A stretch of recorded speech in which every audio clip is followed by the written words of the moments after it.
The stars outside the window were silent. The only sound inside the broken alien ship was the slow beeping of a dying console. Smoke drifted through the dark room. Sparks jumped from broken wires. One figure sat alone, hunched over a small transmitter, pressing bloody fingers on the keys.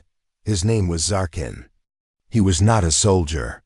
He was a historian of the Varelian race. He had studied the rise and fall of many empires. He had written about wars and heroes, about victories and peace treaties. But he had never imagined that he would send the last message of his own species. He coughed, blood leaking from his mouth. His breathing was slow, his voice weak. But still, he pressed the button. "To all who hear this," Zarkin said into the mic, "this is not a call for help. This is a warning." He paused, looking into the small screen in front of him. A red light blinked, recording. His eyes were tired. His face was scarred. One of his arms was missing.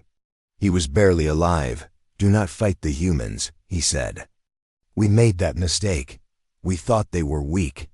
We thought they were new. We thought wrong." 5 years earlier, the Galactic Union was holding a grand celebration. On the floating city of Koros Prime, thousands of alien leaders from across the stars had gathered. There were music, lights, ships dancing in the sky. A new species was joining the Union. Humans.zar single quotes kin had been there, standing on the top balcony, watching the human diplomats shake hands with the Union Council. They were small creatures, fragile-looking, standing on 2 legs, barely armored, always smiling. "They look harmless," someone beside Zarkin whispered. Zarkin had agreed.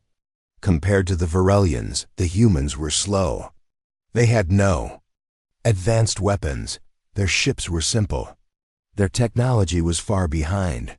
But then something strange happened. In just 1 year, humans adapted to over 50 alien languages.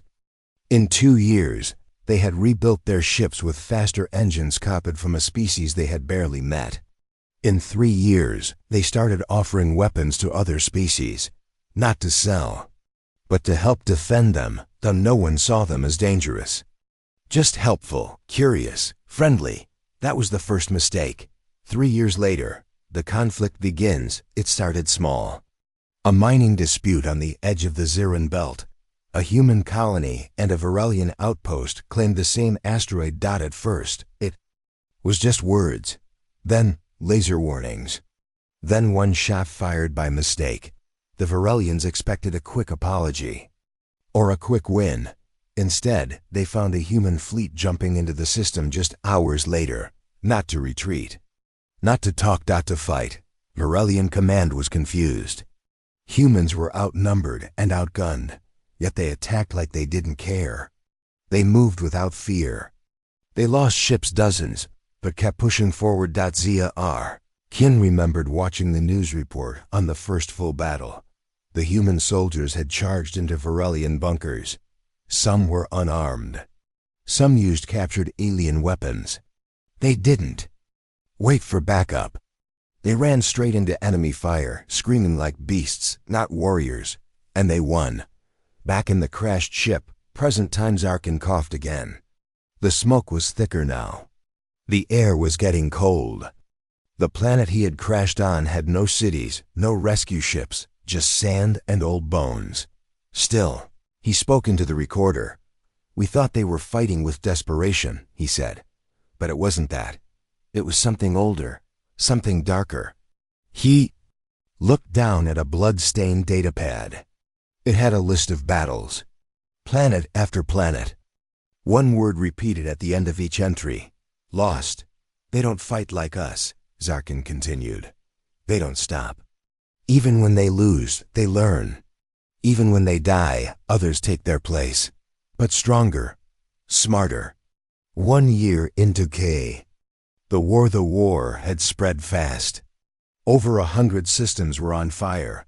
The Galactic Union called emergency meetings. Some species wanted to stop the war. Others wanted to destroy Earth before it was too late. But Earth was already gone. Not destroyed. Just empty. When Varelian scouts reached Earth, They found cities without people, military bases with open gates, files missing, systems wiped. Like the humans had packed up and left. They were already spreading across other planets, hiding, preparing. The Union leaders didn't understand. Why didn't the humans defend Earth? Zarkin had read a message left behind by a human. General, Earth is not a place. It's a people. That was the moment Zarkin realized humans were not like other species. They didn't need homeworlds. They didn't need orders. They needed a reason. And the Varelians had given them one.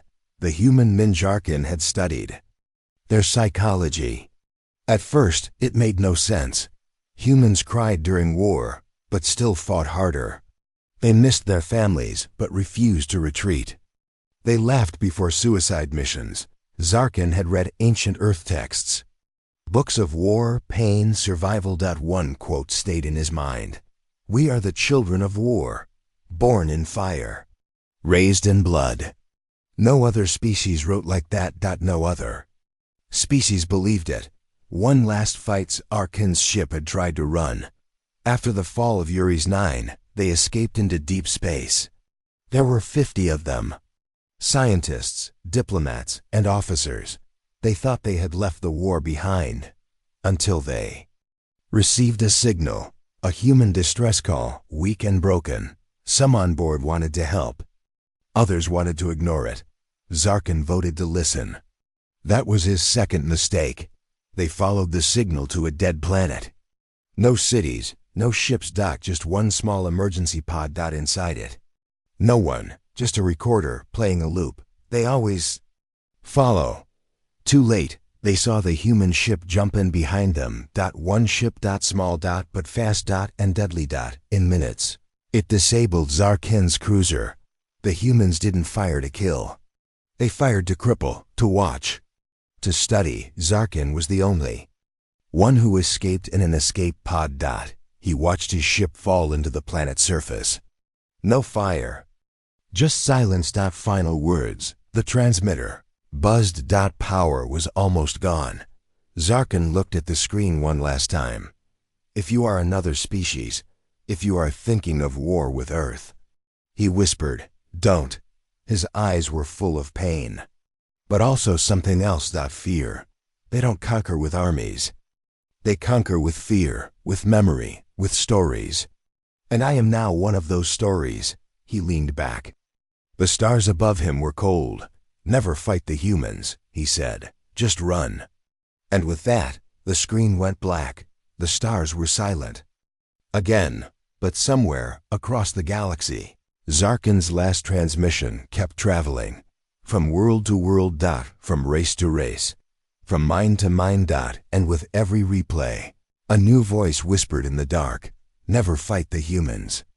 Zarkin was young when he first saw a human.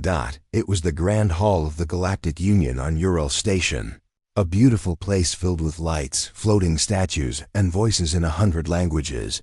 The air smelled of sweet oils and metal. Alien. Leaders stood in proud lines as the first human delegation entered the chamber. Zarkin stood among the Varelian historians, notebook in hand. He had waited his whole life to witness this kind of moment, a new species joining the Union. He expected warriors or perhaps scientists, but when the humans walked in, they were ordinary. They smiled too much. Their suits were wrinkled. They bowed awkwardly. Their leader, a woman named Ambassador Helen Rourke, even laughed during her speech. The crowd was confused. Many aliens looked at each other and whispered, "These are the humans?" They didn't look dangerous. They didn't even look ready. They were small, their bones thin, their muscles weak. Their technology was simple. "They're not a threat," someone said beside Zarkin. "They are only explorers." Another added, and that was the first lie. The friendly mask over the next 2 years. Humans became a symbol of peace in the galaxy. They offered help to everyone, medical services, construction bots, cheap weapons, repair crews. They called themselves partners to the Union. They learned fast. Too fast. They didn't just study alien languages, they began improving them. They didn't just copy weapons, they made them more dangerous. But they never showed aggression. They never demanded land or power. That was the second lie. Zarkin's assignment. 2 years after first contact, Zarkin was sent to Earth to write a cultural report. He arrived at a spaceport near a place called New Shanghai. The city was beautiful, built with old Earth architecture and new galactic technology.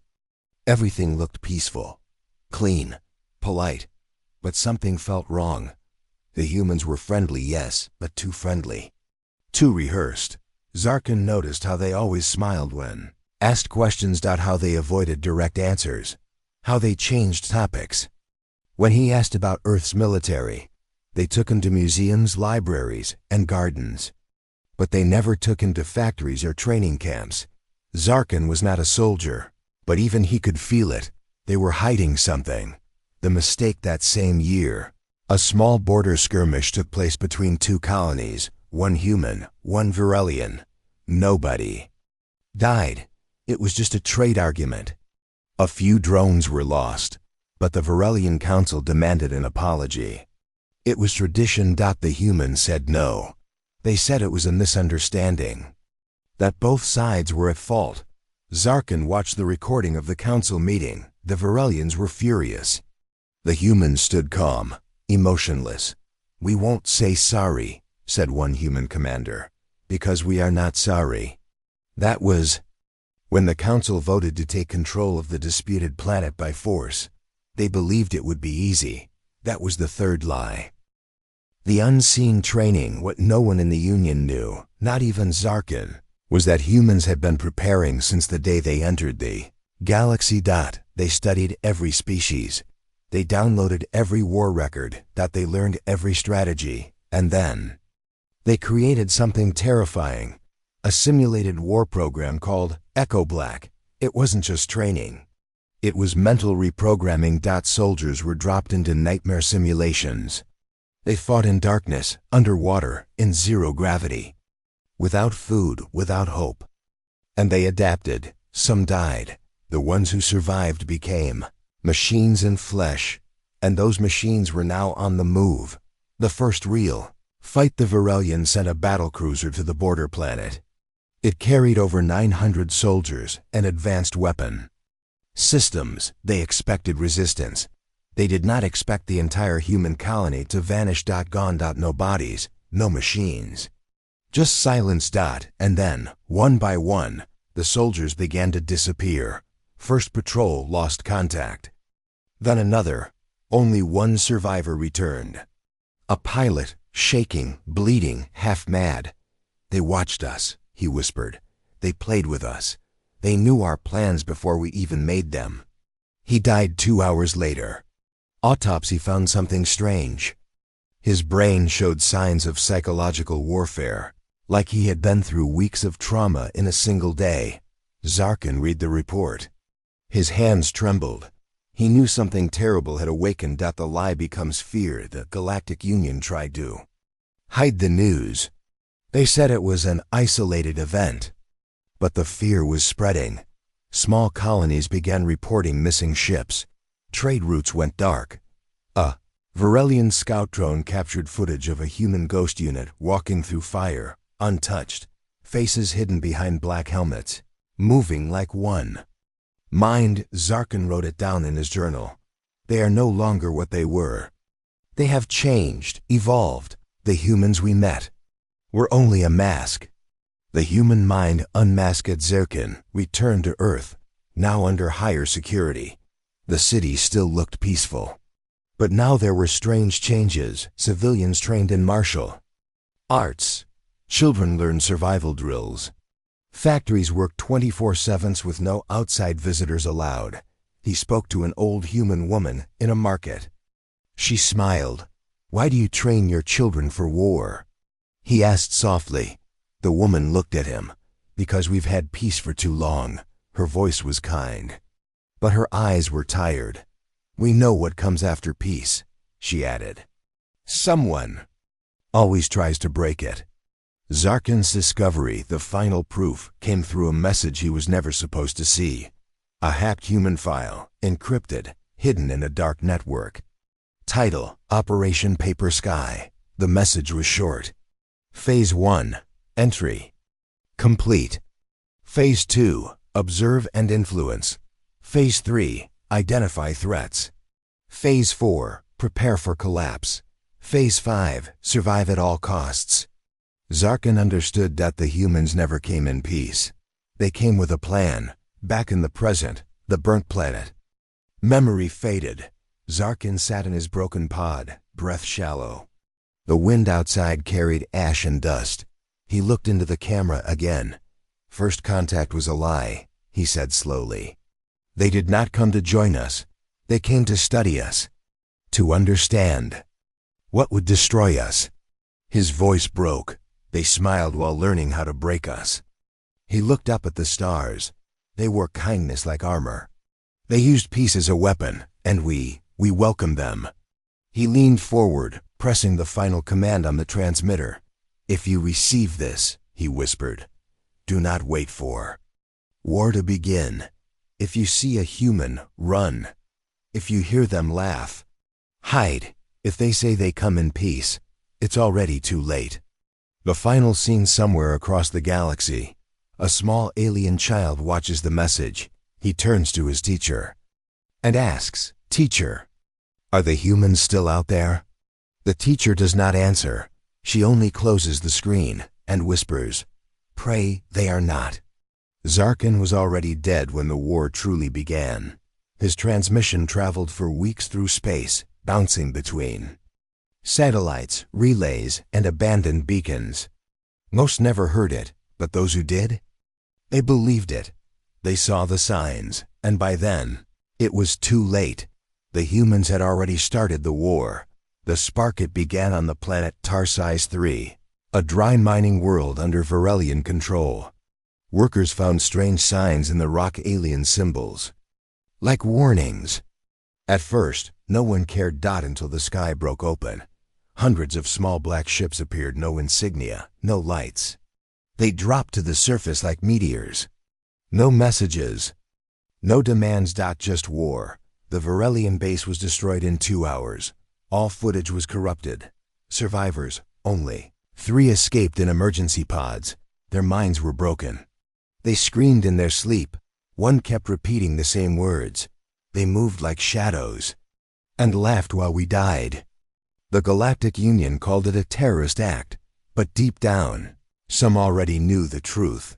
Humanity unmasked. It wasn't a secret anymore. The humans had changed, or perhaps they had always been like this. Every species had a theory. Some said humans were created in war. Others believed Earth was a prison planet, full of mad survivors from a forgotten age. No one could agree. But one fact was clear. Humans were no longer playing nice. The first strike fleet. The Union formed a fleet, 50 warships. 6 species, 3 admirals. Their mission was simple: secure Earth, force surrender, end the threat. It was called Operation Dawnfire. The ships reached Earth's solar system and found nothing. No fleets, no defense lines, not even satellites. Just silence. Admiral Corel, a proud Kalari warrior, ordered the fleet closer. Still nothing. Then a whisper came through space. A single human transmission. Calm, cold. You came to end us. But we are already inside your walls. The transmission ended, and so did the fleet. One by one, ships went dark. Systems failed. Weapons turned off. Engines died. No explosions. Just silence. Inside one ship, cameras showed the crew standing. Still, unmoving. Frozen in terror. Each had a small symbol burned onto their skin. Delta 5, the mark of Echo Black, the fall of outposts within weeks. Over 20 Union outposts had gone dark. No alarms. No battles. Just silence. Sometimes a single survivor would be found, usually injured, always terrified. They spoke of humans who didn't speak, who walked without sound, who stared without blinking. They don't kill like warriors, one survivor whispered. They kill like artists. The turning point, planet Oran was a fortress world. Walls 400 meters tall, defense cannons, force fields, 20,000 soldiers, a perfect defense until the humans arrived. They didn't come from the sky. They came from under the ground, using stolen tunneling drones and hidden blueprints. They had been digging for months. The Varelians didn't even know until the ground exploded. By then, it was over. The humans didn't use tanks. They didn't use airstrikes. They used fear. Sonic weapons that made soldiers hallucinate. Gas that made them see their worst memories. Holograms of lost loved ones calling for help. The soldiers dropped their weapons. Some even took their own lives. When Union reinforcements arrived, they found the fortress empty and a human flag standing in the center, burning slowly. The message after Oran V. The humans sent a message to the galaxy. It played on every Union channel. A human general appeared on screen, face covered, voice altered. You started this war with pride. You called us weak. You tried to crush us. But we are not built like you. We don't need numbers. We need reasons, and you gave us one. The screen changed. Dozens of alien leaders were shown. Their files, their locations, their weaknesses. This is not a war of planets. The voice said, this is a war of survival. And humans always survive. Inside Echo Black, the Union finally learned the truth about Echo Black. It was more than a training program. It was a weapon of the mind. Soldiers who entered it forgot fear, forgot pain, forgot rest. They became shadows, able to blend in with any species, use any weapon, learn any system. They were dropped behind enemy lines. They lived in the dark, moved through air vents, hacked starships from inside, and they never left evidence. Echo Black had no base, no leader, no name tags, just a motto. We were never here. One hero's fall, Admiral Threx of the Varelian Navy, was considered a war hero. Brave, intelligent, cunning. He set a trap for the humans near Delta 14, using decoy ships and fake distress calls. For a moment, it worked. A small human squad entered the zone. But then, the real trap was revealed. The humans had used his trap against him. They had already replaced 2 of his officers. They had already planted virus codes in his fleet. And Admiral Threx watched as his ships turned against each other. He tried to run, but a human voice echoed inside his own bridge. Checkmate. And then silence. The galaxy begins to break. Other species began pulling away. The Kalari wanted peace. The Drox tried to surrender. The Mylians begged for a treaty. But the humans did not respond, because by then, they were already everywhere. In systems that hadn't even declared sides. On neutral stations. In black. Markets, watching, listening, planning. The war had become something else. Not a fight for planets, but a hunt. Back to the transmission. Zaring's last message kept spreading. Some believed it. Some laughed. One species, the Garnix, decided to test it. They launched a raid on an old human supply base. They expected old tech. Easy loot. Instead, they found one human. Just one. Standing alone. Unarmed. The Garnix soldiers laughed. Until their weapons jammed. Until the lights went out. Until their own systems locked them inside. None survived. The base exploded exactly 7 minutes after the human disappeared. On the walls, scratched in metal, were the words, "We warned you." The silence before the next storm. Back on the ruins of Oran V. A small drone hovered through the ashes. It recorded the silence and sent a signal back to Earth. Inside a hidden human command center, a woman read the message. She smiled. Phase 6. Ready, she said. Someone beside her asked, "What is Phase 6? She replied, "The part where they finally understand. This was never a war. This was justice." The room went dark. The plan was just beginning. The galaxy never saw them coming. The Echo Black operatives were ghost silent, invisible, deadly. No one knew their names. No one saw their faces. No one survived to tell their stories. Except for one. The Shadow Warriors. Lieutenant Mara was one of the first to face them. She commanded a small outpost on the mining colony of Rovac 9, far from the front lines. The outpost was quiet, boring. Perfect for someone who wanted peace. Until one night, the alarms blared. The sensors showed nothing. No ships. No drones, no signals. But then the soldiers started disappearing. One by one. First in their sleep, then while on patrol. No signs of struggle. No bodies. Just silence. Mara felt the cold grip of fear for the first time. Unseen enemy. The official reports called it a malfunction. A virus. Or sabotage. But Mara knew better. She had heard stories. Whispers in the dark. Echo Black operatives. Soldiers trained to be invisible. To kill without a trace. She ordered increased patrols, night watches, traps. But nothing worked. Into the darkness, Mara volunteered for a secret mission. She would track these operatives. She would find their base. She would end the threat. Her team was small, 5 soldiers and 1 tech expert. They moved through abandoned tunnels under Rovac 9. Darkness swallowed them. The air smelled of dust and rust. The silent killers. Suddenly, the lights flickered. Shadows moved faster than eyes could follow.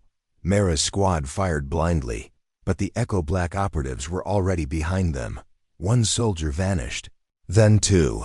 Mara's heart raced. She could hear their breathing, soft, controlled. Empty. Her tech expert caught a brief signal. Their jamming comes. He whispered. Then silence. The trap. Mara realized the operatives were using the tunnels like a maze. They attacked, disappeared, and reappeared. They used silence as a weapon. Her squad's radio stopped working. They couldn't call for help. She ordered a retreat. But the tunnels had changed. New walls. New passages. She and 2 soldiers were trapped. Face to face, Mara saw a figure step out of the shadows. Tall. Black suit. Helmet glowing faint red. No words. Just a weapon. Raised. She raised her gun. Shots echoed, but no blood. The figure was faster. Flash of steel. Her world went dark. The escape. Mara woke in a strange cell. Cold. Bare walls. No windows. Her body ached. A voice came through a speaker. Lieutenant Mara. It said, calm but cold. You survived longer than most. Impressive. Mara spat on the floor. Who are you? The voice paused. We are Echo Black, the last defense of humanity, the hunters in the dark. The truth over days. Mara was shown videos, training sessions. Echo Black operatives being pushed beyond human limits. Memories erased and rewritten. We're no longer soldiers. They were weapons. The voice explained. You call us monsters. We call ourselves survivors. You fight with pride. We fight with purpose. The choice. Mara was offered a deal. Join Echo Black. Help protect humanity's future or be forgotten. She thought of her squad. Her home. Her duty. But the war had changed. She knew the galaxy was not safe. She nodded. Rebirth. MER a single quotes S training began. Days turned to weeks. Her body and mind were reshaped. Pain was a memory. Fear was gone. She learned to blend in. To become the Shadow. She was no longer just a soldier. She was Echo Black. A new mission. Her first mission was simple. Infiltrate a Union fleet station. Steal data. Destroy defenses. She moved like a ghost. No alarms. No witnesses. Mission complete. The bigger picture. Echo Black. Operatives were everywhere. Sabotaging ships. Assassinating leaders. Spreading fear. The galaxy's greatest powers were falling apart. And the humans? They watched. Waiting for the perfect moment to strike. Mara's doubt. But inside Mara, something grew. Doubt. Was this war truly justice? Or just endless violence? She remembered the faces of the people she once protected. She wondered if the galaxy would ever know peace. The warning, one day. Mara received a message. A single line. The war is not over. It has only begun. She looked at the stars and prepared. For what was next, the war had shaken the galaxy. Planets had fallen. Fleets had vanished. And through it all, Earth remained silent, unbothered, hidden, dangerous. Most species believed Earth was just a small blue planet with old cities and outdated technology. Some thought humans had left it behind, but they were wrong. Earth held something much more terrifying. A secret. The Forbidden's probe in the deep reaches of space. A small Union scout ship drifted silently. Its mission, to scan Earth from a safe distance. No landings, no weapons. Just observation. Inside, Captain Relic stared at the data screen. No signs of defense systems. No energy spikes. It's quiet, his officer said. Too quiet. Relic didn't trust it. He knew about Echo Black. He had lost his own cousin in the Oran V massacre. Get closer, he ordered. The ship moved forward, entering Earth's outer orbit. Then something unexpected happened. The ship shut down. All systems failed, lights, engines, even gravity. The crew floated helplessly. Then a message appeared on every screen. You were warned. This world is not for you. Return of the prodigal back on Earth, in a hidden underground base beneath what was once New York City. A young operative walked through steel corridors. Her name was Mara. Once a Union officer, now a full member of Echo Black. She had returned to Earth. For the first time since her training ended, the base was alive with activity, scientists working in silence, agents in black gear, screens showing every corner of the galaxy. Earth was not weak. It was watching everything. She was led to a chamber marked Project Nexus. Inside stood an old man, tall, calm, sharp-eyed. General Voss, one of the original Echo Black founders. He turned to her and said, "You've seen the war, Mara. You've seen how they fear us. But do you know why?" She stayed silent. He continued, "Because Earth is not just our home. It is our weapon." The Nexus Core. General Voss led Mara deeper underground past locked doors, sealed vaults, and radiation barriers until they reached a giant, glowing room. In the center floated a strange orb, metal, energy, alive. It pulsed like a heart. "This," said Voss, "is the Nexus Core, found deep beneath Earth, older than our species, not made by humans." Mara stepped closer. Her skin tingled. Her thoughts felt louder. "It's alien?" she asked. Voss nodded. "But it chose us." The truth about humanity. Voss showed her ancient records, secret files, satellite scans, DNA charts. Humans were not just survivors. They were adapters. Their DNA changed faster than any species. Their minds could bend rules of physics. Some even showed early signs of telepathy, hyper-awareness, memory sharing, and it was because of the Nexus Core. Thousands of years ago, it had crashed on Earth. Its energy seeped into the planet, the oceans, the people. Humans evolved differently because of it. That's why they learned faster, fought harder, survived longer. The galaxy called us dangerous, Voss said. They were right. Why Earth stayed silent? Mara asked the question everyone feared. Why don't we attack them directly? Take over? Voss smiled. Because the greatest weapon is fear. Let them guess. Let them wonder. Let them break themselves trying to find us. Earth was not hiding because it was weak. It was waiting. Planning. Watching. The hidden Armivus showed her another chamber. Rows and rows of black pods. Inside each one, a sleeping soldier. Project Revenant, he said. Operatives in stasis. Over 10,000. Connected directly to the Nexus Core. Each one enhanced stronger. Faster, smarter. They dream of war, he said. And when we wake them, the stars will burn. The Warning Council far away, the remaining Union members gathered in secret. Only 6 leaders were left, they argued. They shouted. Some still believed humans could be reasoned with. Others said, Earth should be destroyed, but no one had the courage, because deep down, they were afraid. They remembered the last message sent by the humans. We are the last war you will ever fight. Mara's conflict back on Earth. Mara stood alone, staring at the Nexus core. She felt its energy in her blood, but she also felt something else. Doubt. Was this survival or something darker? Was Earth truly defending itself, or becoming the monster it once feared? She remembered the planets she saw fall, the innocent people, the silence after every mission. Had they gone too far?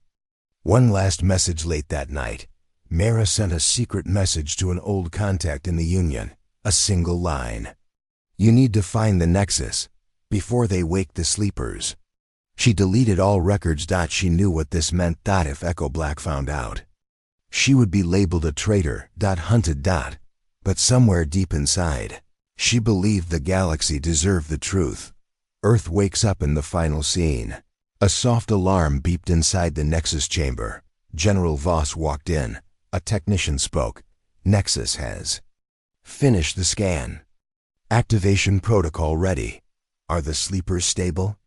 All 10,000, sir. Dreaming of victory. Voss placed his hand on the panel. Then wake them. The pods hissed. Lights turned red. And across Earth, the army of the forgotten began to rise. They slept in silence. For years. For decades. 10,000 warriors frozen in black metal pods. Unmoving. Unthinking. Until now. Inside Earth's underground base. Deep below the surface, alarms began to echo. Lights turned red. The ground shook gently, like the breath of a giant. The sleepers were waking up. The awakening one by one. The pods opened with a hiss. Inside each one lay a soldier, eyes closed, muscles still, faces calm. Their bodies had been rebuilt by the Nexus core, faster, stronger, beyond human. Then came the spark. Their eyes opened. No fear, no confusion. Only purpose. General Voss stood above them, hands behind his back. Beside him stood Mara, watching silently. Project Revenant is active, the technician whispered. 10,000 units. No failures. Mara looked at the sleeping soldiers turned weapons. They looked human. But something was missing. Emotion. Soul. Memory. They were alive. But not fully. The First Order. General Voss raised his voice. Revenants. Welcome to war. His voice echoed across the chamber, bouncing off the steel walls. You are Earth's sword, our shield, our judgment. The soldiers stood up in unison. 10,000 movements, perfectly timed. Voss smiled. Your first mission is ready. You will strike where they feel safest. Target, the moon station high above Earth, hidden on the dark side of the moon, was Union Station Gamma. A military command center. Safe, protected, heavily armed. At least that's what they believed. Inside, Commander Jorak walked through the metal halls. His team monitored signals across the system. Everything was quiet, until one of the officers yelled, unidentified ships approaching from Earth's surface. How? There's no launch signature. Before they could react, the power died. Then the walls trembled. The sleepers had arrived. Silent invasion. The revenants did not speak.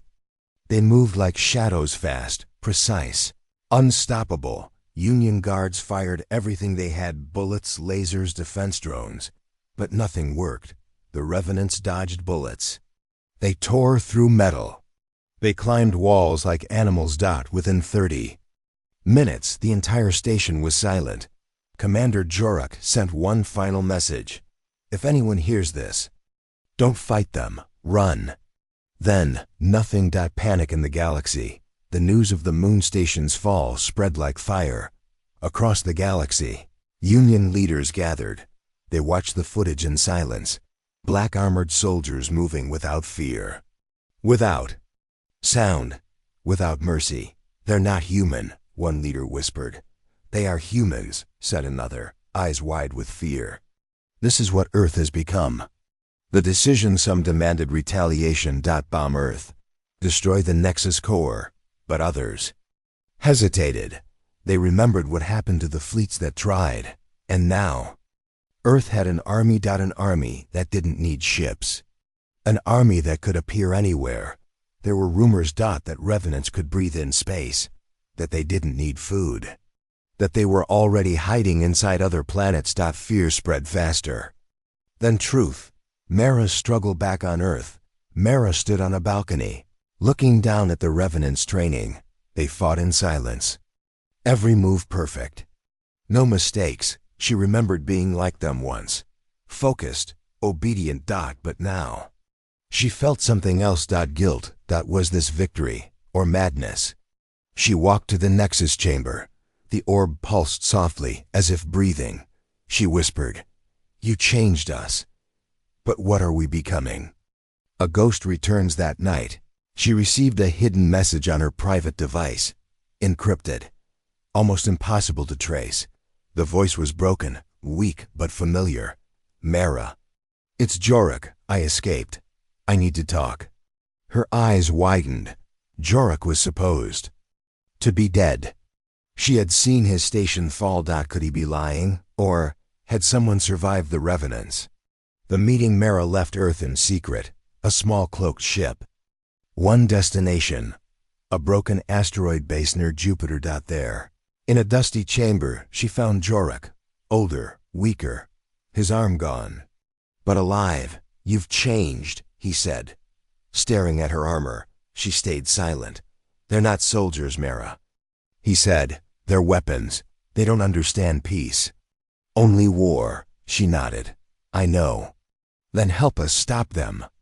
The Resistance of Jorok introduced her to a group of survivors, former Union officers, alien fighters, even defected mercenaries. They called themselves the Outer Spark. Not many, not strong, but brave. They had a plan: infiltrate Earth, destroy the Nexus core. Mara hesitated. Could she really turn against the place that made her? Could she destroy the thing that gave humans their power? The choice. Mara stood between two worlds. One was strong but cold. The other was weak but honest. She remembered her lost team, the innocent lives, and the warning she once sent. You need to stop the Nexus before it's too late. Her path was clear now. She turned to Jorok. "I'll help you." Earth watches back. At Earth's command, General Vos stood before the Nexus. The orb glowed brighter than ever. His assistant approached. "Sir, one of the operatives, Mara, is missing." Vos didn't look surprised. "Let her run," he said. "She will return, or she will die." Behind him, the next wave of revenants stepped into their pods. More sleepers. More silence. More war. The end begins. Mara prepared with the Outer Spark team. They had one shot, one mission: infiltrate Earth, reach the Nexus, shut it down, or die trying. Stars above were quiet, but not for long. The mission was suicide. Everyone knew it. Even Mara, but they had no other choice. The Nexus core had to be destroyed, or Earth would unleash more revenants, and the galaxy would fall. The final plan inside a cold hangar deep inside an asteroid base. Mara stood with Jorok and the Outer Spark team. The group was small, only 9 fighters, a mix of species: humans, 2 Varnak soldiers, 1 Plixian engineer, and an ex-Union sniper named K. Mara pointed at a 3D map of Earth's underground network. "Here, the Nexus chamber is 6 miles below surface. We enter through an old tunnel near Siberia. It's unguarded, forgotten." Jorok looked doubtful. "And the revenants?" "We avoid them," Mara said, "or die quickly." Silence followed. Then Kay spoke. "If we make it, what happens after?" Mara didn't answer. Return to Earth. Their ship was small, black, stealth dash mode. As they entered Earth's atmosphere, the skies were calm. No drones, no alerts. Earth didn't expect anyone to attack from inside. It was too confident. The ship landed near a snowy mountain range. They moved quickly, silent, careful. The tunnel was still there, hidden under old tech ruins. Darkness swallowed them. As they entered, ghosts of the past. The tunnels smelled of rust and time. Old markings on the wall showed Earth's forgotten wars, human symbols, faded numbers. Mara ran her fingers along a broken metal door. "I trained here," she whispered. "Now, I'm breaking in." They moved deeper. Each step took them closer to the heart of Earth's most dangerous secret. The encounter halfway down. Motion sensors triggered. A faint hum filled the tunnel. Mara raised her hand. "They know we're here." From the darkness, shadows moved. 2 revenants dropped from the ceiling, black armor, glowing red eyes. Kay fired first one shot. Clean. The second one moved fast, cutting into the team. The Plixian engineer fell. Screaming, Mara leapt forward, her blade flashing. Fast and sure, the revenant fell. Headless. But the damage was done. They were down to 8. The maze below further in. The tunnel split into a maze, dead ends, false doors. Traps. Joe Rack pointed to a map. "These sections weren't here before." Mara nodded grimly. "The Nexus has been changing the base." The core was alive, always learning. They split into 2 groups. Mara led the first, Jorak the second. They would meet at the core's gate. Inside the core gate, Mara's team reached the final chamber. Huge steel doors stood in front of them. Symbols glowed, alien letters and human numbers. Kay whispered, "This is not just a machine." Mara stepped forward. She placed her hand on the panel. The door recognized her. It opened. The heart of Earth inside was the Nexus core, floating above the ground, pulsing with blue and silver light. The room was cold, but not from air. It was the kind of cold that touched the mind. Memories flickered inside their heads. Pain, war, lost. Friends, family. The core was speaking to them without words. Mara fell to her knees. Visions flashed, Earth burning, stars falling. Children turned into soldiers. The betrayal. Suddenly, Jorak's voice came through the cum. "They found us. We're trapped." Revenants everywhere. Gunfire echoed through the radio. Then silence. They were down to 4 now. Kay stepped forward. "Looking at the core, tell me you know how to destroy this thing." Mara pulled out a small device, an energy bomb, made to overload the core, but the panel rejected her input. "It knows I've changed," she said. "It won't let me destroy it." A voice from the core, then a voice echoed in the room. Familiar. "Come, chilling, Mara." It was General Voss. His face appeared above the core, like a hologram, but it wasn't just a recording. It was live. "You brought enemies to our heart. You disappoint me." Mara raised her weapon. "You turned Earth into a monster." Voss smiled. "No, I saved it. You were one of my best, but even the best forget their place." The Revenant commander from the far end of the room. Footsteps echoed. A new figure entered. Taller, stronger, colder. The Revenant commander. His armor was darker than night. His face covered.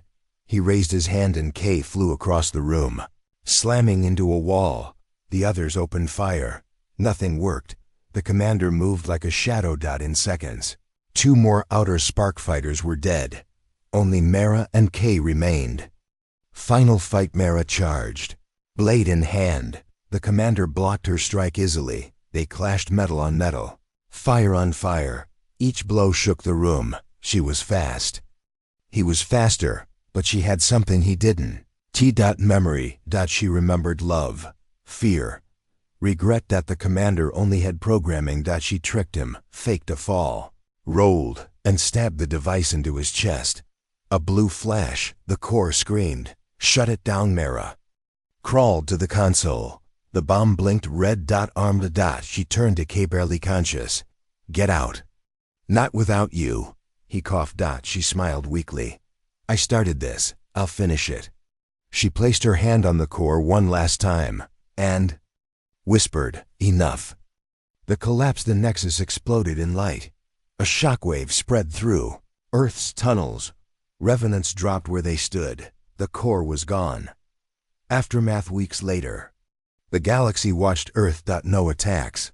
No movement. Just silence. Without the Nexus. The Revenants were dead. The threat was over, but so was Mara. Her name became a whisper, a memory, a warning. The humans were the storm. One of them became the shield. Earth was quiet. Too quiet. The Nexus core was gone. The Revenants were dead. And yet, no one celebrated, because they all knew one thing. Peace was not the end. It was just the pause. A broken planet from orbit.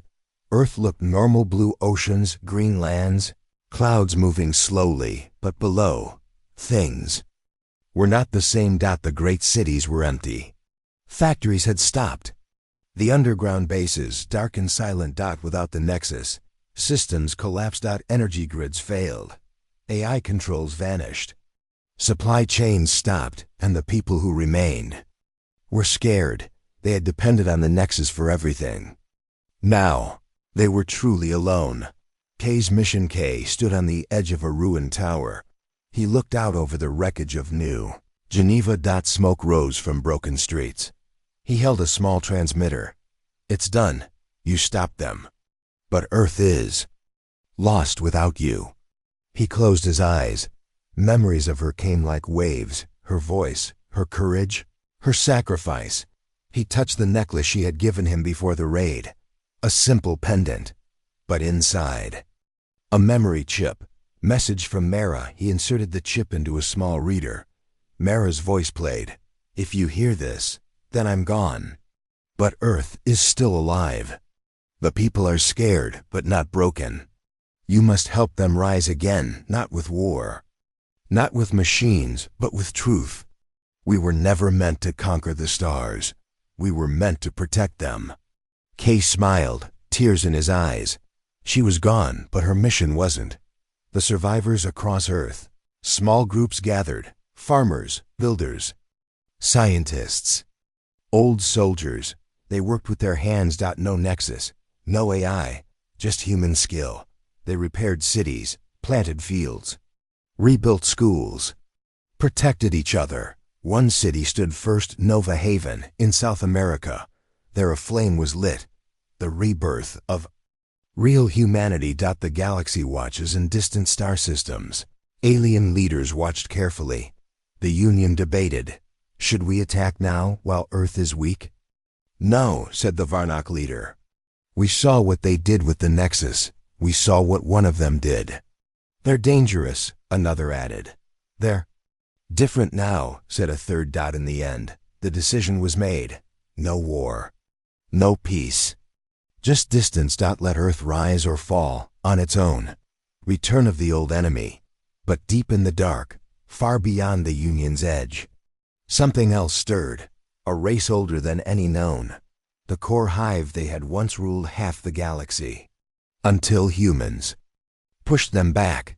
Now they saw Earth's weakness, and they remembered. Their queen hissed, her voice spreading through her swarm. The humans broke the galaxy. Now we finish what we started. Warnings in the dark. Gay sat in Nova Haven, listening to strange signals on an old radio. One message repeated again and again. Hive ships. Incoming from beyond Sector 12, all colonies lost. He looked to the sky. So it begins again. Earth prepares. They had no Nexus, no super soldiers, no endless army, just people. But now, people had something stronger. Unity. KYE traveled city to city, sharing Mara's message, telling the story of the Nexus War. And how one human ended it. Others joined him, former Revenant techs, engineers, farmers, even kids. Together they rebuilt defenses, manual ones. Cannon turrets, old orbital weapons, bunker shields. Not perfect. Not pretty, but human. The hive arrives. Black ships, cut through space like knives. Silent, sharp, hungry. They reached Earth's moon first. Destroyed the remains of Union Station Gamma in minutes. K stood at a defense base on Earth, watching from a screen. They're faster than we thought. The alarm rang. All hands prepare for attack.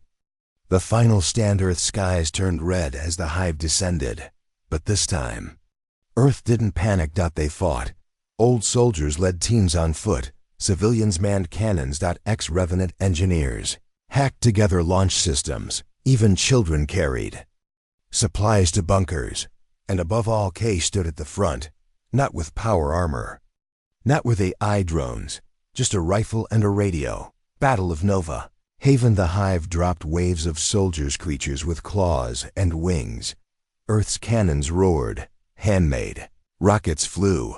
The battle lasted 6 days. Nova Haven burned, but it didn't fall. Each night, fires lit the sky. Each day, humans pushed back harder. By the 7th morning, the Hive Queen sent a final message. They are broken. They should be dead. Why do they still fight? The answering space. A damaged probe floated. Inside, an alien signal recorded Earth's defense. It sent this message across the stars. We saw them without machines, without upgrades, without fear, just human hearts. And they won. Years later, peace returned. Real peace this time. No Nexus, no hive, no war. Earth remained simple, but strong. Nova Haven became the capital of a new Earth Federation. Its banner carried only one symbol, a star wrapped in a human hand. Legacy of Mara. A statue stood in the center of Nova Haven, not of a general, not of a queen, just a woman in armor, holding a broken blade. Below her name, she warned the galaxy, never fight humans.